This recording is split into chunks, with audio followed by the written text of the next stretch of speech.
It will just keep getting stronger and stronger. So would you make that an arduous practice for yourself for the next 24 hours and then check back in with us about what has happened? To keep being grateful and letting go Yeah. of how it's going to work? Yeah. Anytime that you have a thought that, oh, I want to be a better channel, or I want to see more pictures, erase and substitute with, like, I'm so grateful that I have so much empathy, that I'm so in tune, that the messages come so easily to me, that I get pictures, that I get words, that I get feeling.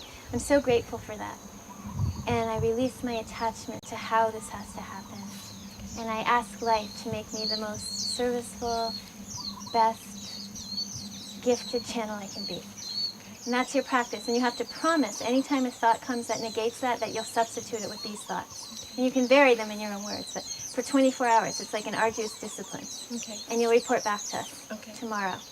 Okay? Okay. Thank you. Sunny, I wanted to check in with you if your relationship has changed at all after that.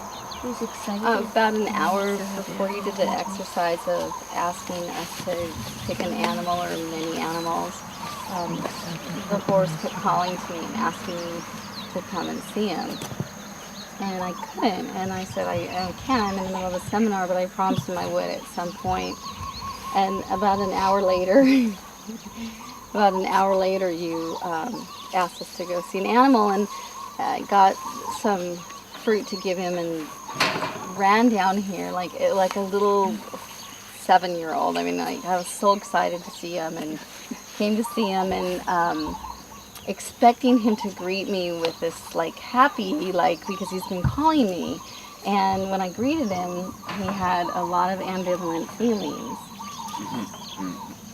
He had joy to see me, but he also had a lot of anger and sadness in him, and anger and guilt also. And so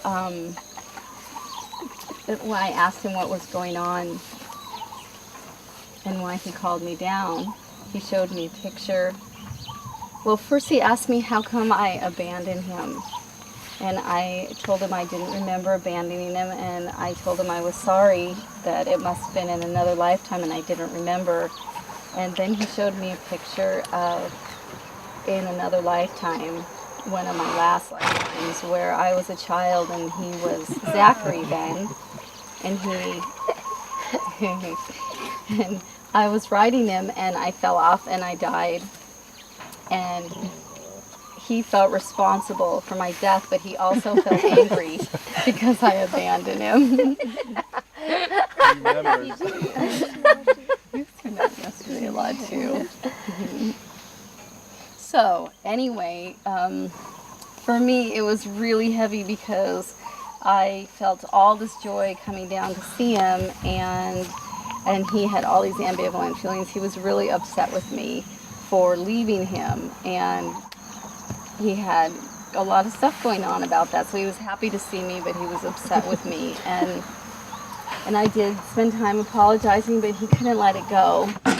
And I spent a lot of time telling him I was sorry and that I've always been here with him and I didn't mean to leave, and that I forgave him for, me falling off and dying. And so he couldn't get to that place, and it was like killing me, because I completely remembered when I was a kid and he was mine, and that's why I realized why he was pulling me and why I was running to him like a child, like gonna see my horse again. So, do you want me to talk about the work you went through with him? What happened with you yesterday? What happened with you yesterday? What was the shift in you? See how he wants to know about your shift. The animals don't want to know our stories. It doesn't mean anything to us. They want to know our attention. There with it. I know. Yeah. Okay. Did you see how when she went back to just start to go to her attention, he was right there with her? Yeah. Cute. Talk about you. He'll be there with you. Okay, so oh my gosh. The shift to me. Big old mouth. You're saying no story now. Okay, the story I promise. Had to do with no nipping. That hurt. Thank you. The shift to me had to do with what it really came down to after a lot of work, was that I really needed to know that Zachary still loved me no matter what, even if he wasn't ready to let go of his anger or grief or feeling of abandonment, and if he wasn't willing to forgive me, I needed to know that he still loved me. And he looked me in the eyes and he told me that he did still love me, and yes, I see that. And then it was okay. And it was all okay, because that was what I really needed, was to know that no matter what, that he still loved me. At first I thought I needed him to forgive me, but I realized that what I really needed is for him to love me no matter what, because I love him no matter what. Yeah. And so the shift in me was, I went from a lot of grief and hanging on and being attached to how he felt about me. How you thought he felt, yeah. Yes, and how I wanted him to feel about me, and yes, how I thought he felt about me, and to being grateful for the experience, and being happy to know that he still loved me as much as I loved him. Yeah. And notice how when you just go into that intention, that what the truth is that you want to feel loved. And when you tell that truth, this horse is right present with you. We learn as humans to have very complex ideas about ourselves and each other, but when we go straight to the intention, then the love that you need is right there. Yeah. And you created that for yourself. Thank you. Yeah. Yeah. And that's something you can do in any situation, in any circumstance. You can take yourself back to what you really want, which is simply just love, and ask from your heart. If you ask a person or you ask with words, people can't always do it, but if you just ask from your heart, what I really want is to be loved right now, someone will show up to give you that love. Okay. Okay? That's nice, because there's probably lots of times that probably will come up. Yeah, okay, for all of us. That's something for all of us. So take a moment right now, everybody, and just ask that every time you have a need to be loved, which is every second of every day for all of us, that love is given to you in a way that you can experience it, that you can be aware of it, that you're receptive to it. That's what the animals so much. They'll do anything to teach us. Anything. They really will. So just take a moment and just ask that you always be in a state of knowing you are loved. And if everyone just says a couple of words about what happens to them when they ask that question and put themselves in that state, I immediately just remember that I'm loved, that I don't have to maneuver or fix or change anything, that I'm just loved now. It's right here. This horse, if you go up to him, he will send you a personal message of great gratitude, acknowledging, remember? Mm-hmm. Yeah, he actually said to me that he said, thank you for being gentle. You know what? It was very sweet. He totally takes in something about you and acknowledges it. If any of you want to tune into him, he might have a message for each of you.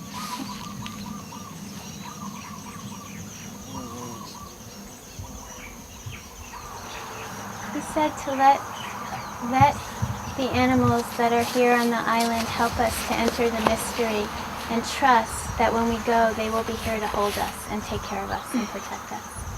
And that when you go on out with the dolphins tomorrow, to remember that. He's very psychic.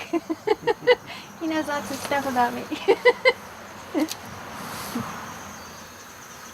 And he likes it that we really, really are aware of him as a soul, that he's not just the horse body that he's inhabiting this lifetime, but he is a soul. You put all your focus of your heart with his heart. Just be with him in your heart.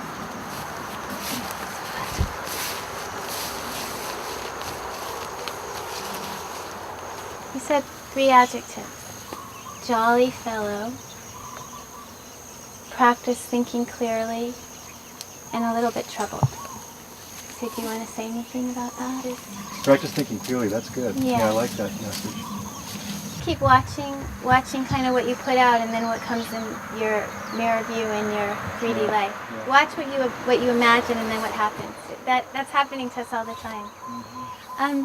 So what we're going to do, actually, is just send a goodbye love to him for now. Just send him our gratitude and let him know we're going to be going back up there, but we can still be aware of each other. We can still know that we're all here together on this ranch even if we're not right next to Him. We're going to have a meeting that's taking place 100 years from now. And that we've created this world into exactly how we always thought knew we could. So when we share with this awareness that everything is the way we had once wanted it to be now. So, for example,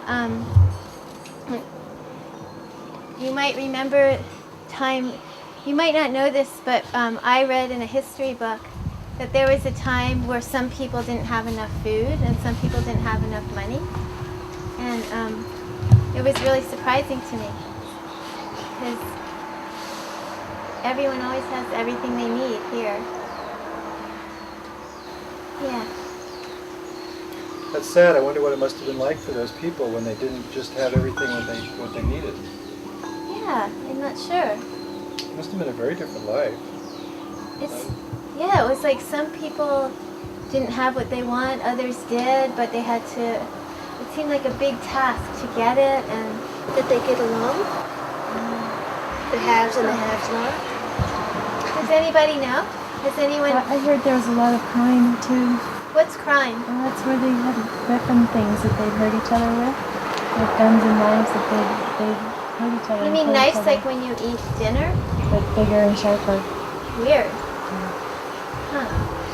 And I could see it would be a way different world. I mean, you know, when you didn't get what you wanted all the time, just when you asked for it.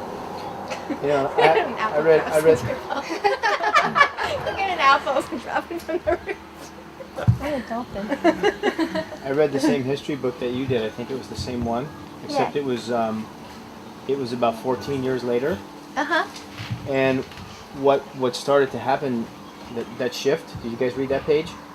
Did you read that page? The shift. What happened? Well, what happened is all the people. There's a lot of people who had everything, and weren't happy. Yeah, I do remember that. And the people that didn't have much were the happiest. So they didn't have very much food, and they didn't have very much money. And it says in this paragraph they had spirit and they had light. And the ones that had a lot more were jealous, but they wanted to go learn from those that didn't how to be happy. Yeah, I think that's what it said. My molecular time machine factory's doing very, very well. Good. So Great. if anybody needs transportation, Yeah, I have little pods. great. I like to communicate. I like to give a couple to the community in case you need to travel. Thanks. It's real good light mileage, so no problem. It's faster than a decade ago. 100 years in 186,000 miles per second now. I think they're trying to go to 200,000, but they're just show-offs. Do they have 100 surfboard racks years. on them? That would come in They're really pink. handy. Me and Marcus couldn't make it here today, but he wanted to, and we've been working on this new surfboard design. We made one for everybody here, just so you could trip out. Maybe we could use yours to jet back to early Malibu.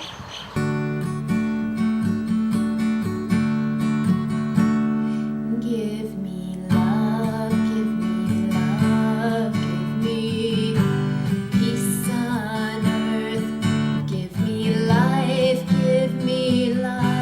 keep me free in birth, give me home, help me cope with this sacred load, try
Hi, I'm Herbie Bell, and I asked Dr. Lori Moore to come and do an intuitive reading on my dog Tori.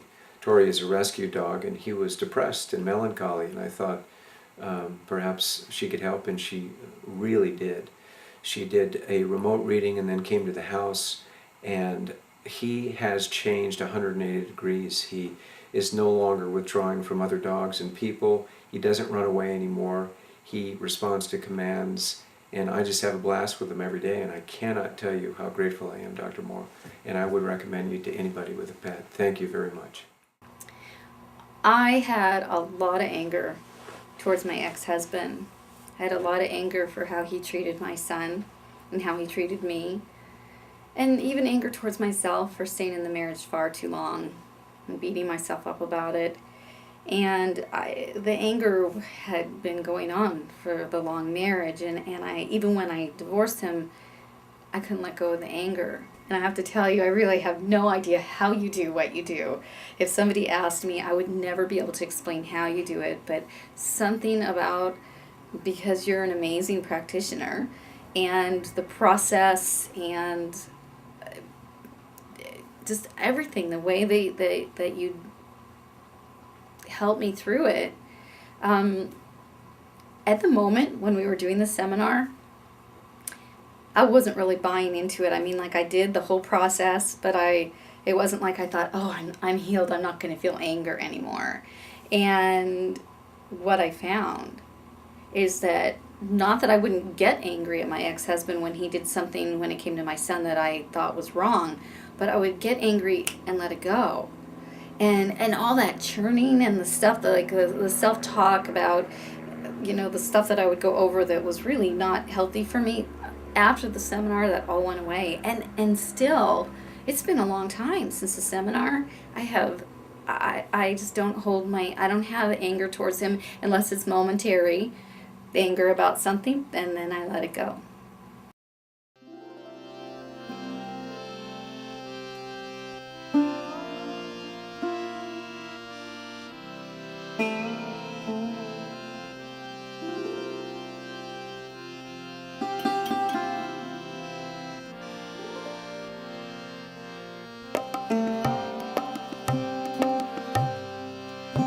You are an ocean of mercy. You are the source of all divine. You are the reservoir of all love, transcendental and sublime.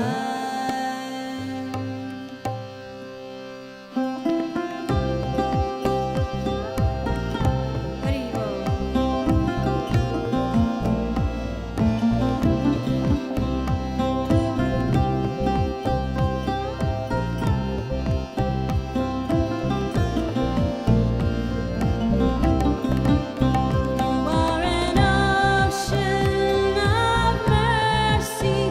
You are the source of all divine.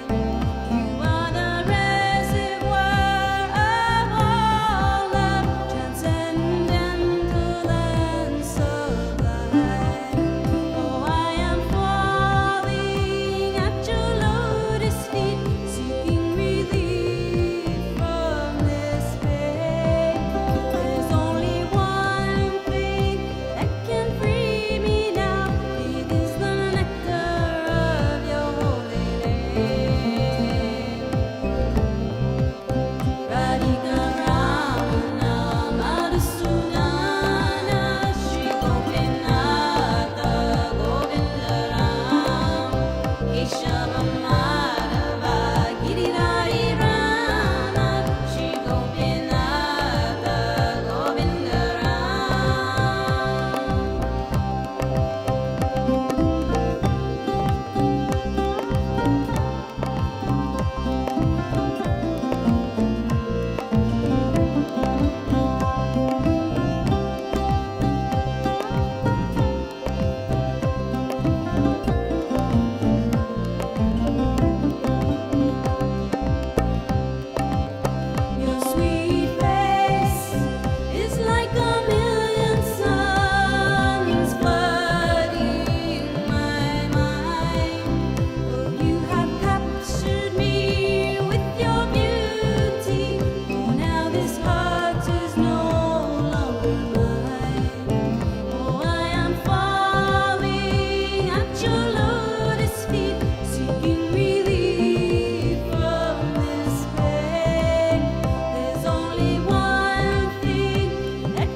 animals are very clear about their purposes. Each of us has a purpose in our life, and if you watch a person carefully, it will become clear that their heart and their soul has a really strong intention of what they're trying to do. But we sometimes are not even aware of our own purposes.